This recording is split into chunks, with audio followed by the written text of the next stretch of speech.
শেরপুর ১ শেরপুর সদর আসনে বাংলাদেশ ছাত্র শিবিরের সাবেক কেন্দ্রীয় সভাপতি হাফেজ রাশিদুল ইসলাম। শেরপুর ২ আসনে নকলা ও ললিতাবাড়ী আসনে ইসলামী ছাত্র শিবিরের কেন্দ্রীয় বিতর্ক সম্পাদক ও জেলা জামায়াতের কর্মপরিষদ সদস্য মোহাম্মদ গোলাম কিবরিয়া এবং শেরপুর ৩ শ্রীবর্দী ও ঝিনাইগাতী আসনে শেরপুর জেলা জামায়াতের সেক্রেটারি আলহাজ নুরুজ্জামান বাদল। নেত্রকোনা ১ দুর্গাপুর ও কমলাকান্দা আসনে জেলা জামায়াতের কর্মপরিষদ সদস্য ও কোমলকান্দা উপজেলা আমির অধ্যাপক মৌলানা আবুল হাশেম। নেত্রকোনা ২ সদর বারহাট্টা আসনে সাবেক জেলা আমির ও ময়মনসিংহ অঞ্চল টিম সদস্য অধ্যাপক মৌলানা এনামুল হক। নেত্রকোনা ৩ আটপাড়া কেন্দ্র আসনে জেলা জামায়াতের ইসলামের অ্যাসিস্ট্যান্ট সেক্রেটারি ও আটপাড়া উপজেলার সাবেক ভাইস চেয়ারম্যান দেলোয়ার হোসেন সাইফুল।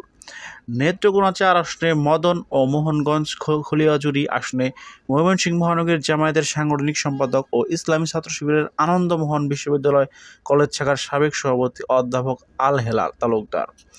নেত্রকোনা ৫ আসনে পূর্বধলা আসনে জেলা জামায়াতের ইসলামের অ্যাসিস্ট্যান্ট সেক্রেটারি ও পূর্বধলা উপজেলার সাবেক ভাইস চেয়ারম্যান অধ্যাপক মাসুম মোস্তফা। শনিবার বিকেলে কিশোরগঞ্জ শহরে উবাই পার্কে নেত্রকোনা ও কিশোরগঞ্জ জেলা জামায়াত ইসলামীর সমাবেশে কেন্দ্রীয় সাংগঠনিক সম্পাদক ডক্টর সামিউল হক ফারুকী প্রার্থীদের নাম ঘোষণা করেন।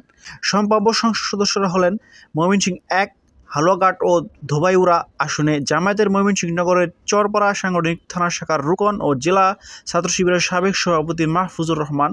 ময়মনসিংহ ২ ফুলপুর ও তারাকান্দা আসনে সাবেক উপজেলা আমির মাহবুব মণ্ডল। ময়মনসিংহ ৩ গৌরপুর আসনে উপজেলা শাখার আমির মৌলানা বদরুজ্জামান। ময়মনসিংহ ৪ সদর আসনে মহানগর জামায়াতের আমির কামরুল আহসান।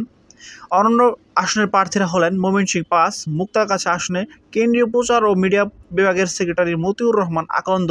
ময়মনসিংহ ৬ ফুলবাড়িয়া আসনে জেলা জামায়াতের নায়েবে আমির কামরুল হাসান এবং ময়মনসিংহ ৭ ত্রিশাল আসনে মহানগর জামায়াতের নায়েবে আমির আসাদুজ্জামান।